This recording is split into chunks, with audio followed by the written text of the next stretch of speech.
हरिओम तस जय गुरुदेव दत्त.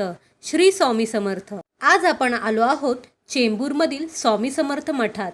या मठात तुम्हाला स्वामी समर्थांनी 14 दिवस वापरलेल्या पादुका म्हणजेच आत्मलिंग पादुका यांचे दर्शन होणार आहे. चेंबूर मठामध्ये प्रत्यक्ष ब्रह्मांड नायक श्री स्वामी समर्थ महाराजांनी ज्यांना आपले पुत्र मानले अशा स्वामीसुतांना प्रसाद म्हणून लाभलेल्या आत्मलिंग पादुका याच मठात आहे. श्री स्वामीसुत महाराज व त्यांना प्रसाद म्हणून लाभलेल्या आत्मलिंग पादुकांची गोष्ट आपल्या चॅनलवर मागील व्हिडिओमध्ये सांगण्यात आलेली आहे. स्वामी समर्थांनी स्वामीसुत महाराज यांना चांदीच्या पादुका करून आणायला सांगितल्या आणि त्या पादुका मोठ्या प्रेमाने त्यांनी सलग 14 दिवस वापरल्या. अनेक सेवेकरांना त्या आपल्याला प्रसाद मिळाव्यात अशी इच्छा होती, पण स्वामींनी मात्र त्या पादुका श्री स्वामीसुतांना प्रसाद म्हणून दिल्या. स्वामी समर्थ महाराज या पादुकांना आत्मलिंग म्हणत.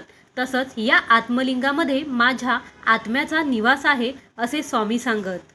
स्वामींच्या आत्मलिंग पादुका या चेंबूर मठात असल्याने मुंबईकरांसाठी हे प्रति अक्कलकोटच आहे असं म्हटलं तर वावगं ठरणार नाही. आपल्या या व्हिडिओतून तुम्हाला स्वामी समर्थांच्या आत्मलिंग पादुकांचे दर्शन होत आहे. श्री स्वामीसुतांच्या नंतर श्री स्वामींच्या कृपा आशीर्वादाने स्वामीसुतांचे वंशज नलावडे कुटुंबीय या चेंबूर मठाची व्यवस्था उत्तम रीतीने सांभाळतात. श्री स्वामी जयंती, गुरुपौर्णिमा, श्री दत्त जयंती इत्यादी उत्सव नलावडे कुटुंबीय मनोभावे साजरे करतात.